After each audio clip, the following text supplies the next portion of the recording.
तो फिर से स्वागत है हमारा इस गणित के सवाल में। ये है प्रश्न नंबर 3.1 का चौथा प्रश्न।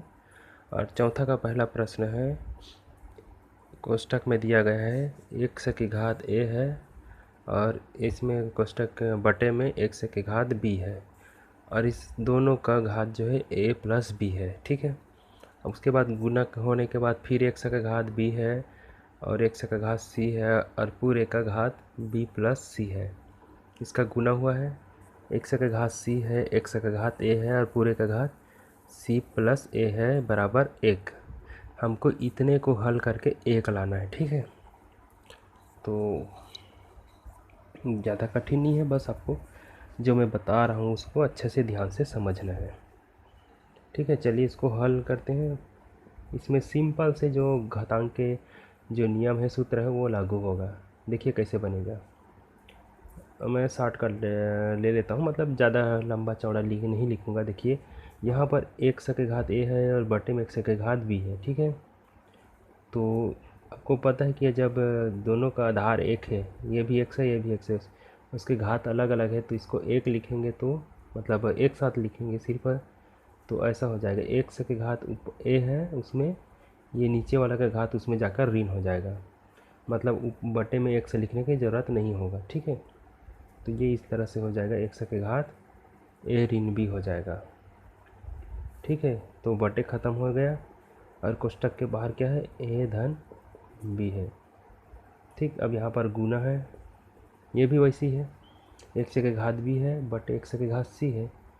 तो इसको मतलब ये तो कटेगा नहीं, भाग में अलग अलग घात है इसका, तो वही होता है कि ऊपर वाले में नीचे वाला घट जाता है। ऊपर वाला b है, उसमें नीचे वाला c होगा, घट जाता है।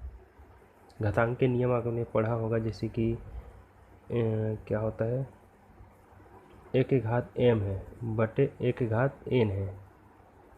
तो क्या होता है, नियम के अनुसार a ऊपर m है, उसमें नीचे n वाला घट जाता है। मतलब ऊपर वाले का घात जस के तस रहेगा, नीचे वाला का जो घात उसमें जाकर घट जाता है और फिर इस तरह से बटे लिखने की ज़रूरत नहीं पड़ती। ठीक है। वैसे ही इसमें हो रहा है, b जस का तस है और c जो है नीचे वाला उसमें जाके घट रहा है। ठीक है। अब फिर गुना है, ये है, उसके बाद ये भी वैसे होगा, x के घात c है, उसमें नीचे a वाला जाकर घट जाएगा। यहाँ पर मैं कोष्ठक डालना भूल गया हूँ, कोष्ठक के बाहर में भी है, ये b धन c है, b धन c। ठीक है। उसके बाद फिर गुना का चिन्ह है, यहाँ देखिए x के घात c है और नीचे में a है, तो a इसमें घट जाएगा और इसके कोष्ठक के बाहर में c धन a है और इसको बराबर करके 1 लाना है। मतलब इतने को हल करके 1 लाएंगे तो ये सिद्ध हो जाएगा। ठीक है, जैसा प्रश्न में बोला गया है। तो चलिए इसको फिर से हल करते हैं। आपको पता होगा कि जैसे a की घात अगर m है और कोष्ठक के बाहर में फिर घात लगा हुआ है n, तो क्या होता है, ये अंदर के घात और बाहर के घात आपस में इसे गुना हो जाता है। ठीक है, बस इतना ही होता है। तो ये अंदर में a ऋण b है और बाहर में a धन b है, तो वही दोनों गुना हो जाएगा। कैसा होगा देखिए, यहाँ x लिखेंगे, यहाँ पर इसका जो घात a ऋण b है और कोष्ठक के बाहर में a धन b है। ठीक है, आपस में गुना हो रहा है। ये अभी गुना नहीं कर रहे हैं, कोष्ठक के में बस इसी लिख रहे हैं। यहाँ भी वैसे होगा, x के घात कोष्ठक में लिख देता हूँ b ऋण c को और बाहर में है b धन c। ठीक। और इसका भी यही होगा, ये गुना x के घात c ऋण a कोष्ठक में लिखें और बाहर में c धन a। ठीक। अब इतने को हल करके 1 लाना है इसे। तो देखिए यहाँ पर a ऋण b a धन b, ये तो सूत्र में लागू हो गया। क्या होता है, एक कोष्ठक में a ऋण b है, एक कोष्ठक में a धन b है, तो क्या हो जाता है, a का वर्ग ऋण b का वर्ग होता है। ये भी वही सूत्र में लागू है, b ऋण c और b धन c, फिर b का वर्ग ऋण c का वर्ग, इसमें c का वर्ग ऋण a का वर्ग, इसी बनेगा। ठीक है। तो देखिए एक्स, या फिर आप एक एक गुना करेंगे तो लंबा चौड़ा होगा, इसलिए सीधा सूत्र लगा देते हैं। ए का वर्ग हो जाएगा इसका ऋण बी का वर्ग, सूत्र के अनुसार से अभी मैं बता चुका हूँ। ठीक है, अब यहाँ पर इसका गुना है और एक्स के घात, यहाँ भी बी ऋण सी और बी धन सी है, मतलब एक बार ऋण है एक बार धन है, तो वही वर्ग होगा बी का वर्ग ऋण सी का वर्ग। ठीक, फिर गुना है यहाँ पर एक्स, सी ऋण ए है सी धन ए है, तो सी का वर्ग ऋण ए का वर्ग।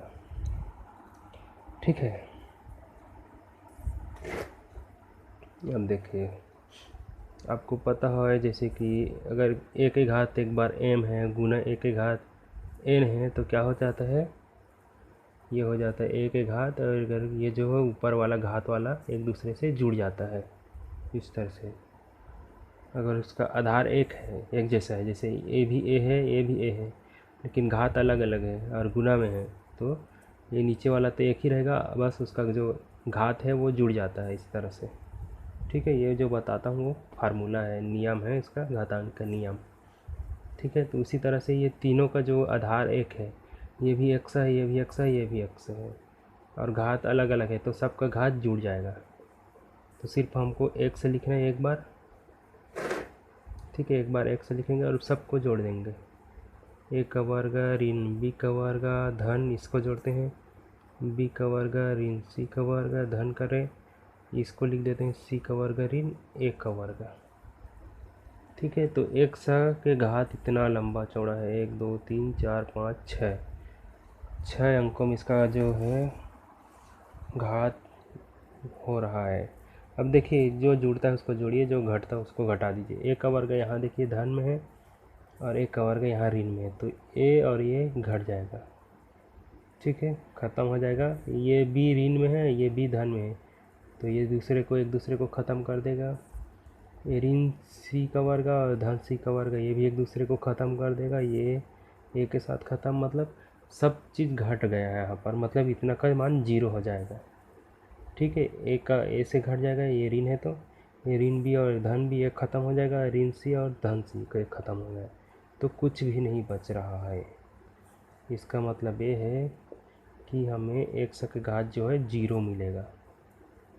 ठीक है, तो मैं जो ये घातांक के शुरू में ही बता चुका हूँ कि अगर किसी भी संख्या का घात अगर 0 होता है तो वो 1 होता है। ठीक है, मतलब इसको पूरा 0 नहीं लिखना है, एक्स का घात 0 है तो 0 हो जाएगा, ऐसा नहीं है। अगर यहाँ पर 2 के घात भी 0 होता तो भी 1 आता। ठीक है, तो एक्स है तो भी इसका मान 1 ही आएगा।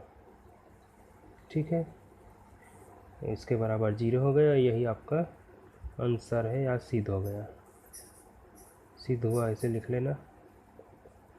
ठीक है, तो वीडियो समझ में आया होगा तो लाइक कर देना और चैनल को सब्सक्राइब कर देना, और इसको बना के ज़रूर देखना, क्योंकि एक बार में अगर समझ नहीं आता है तो बार बार देखिए और ख़ुद भी प्रैक्टिस कीजिए। ठीक है।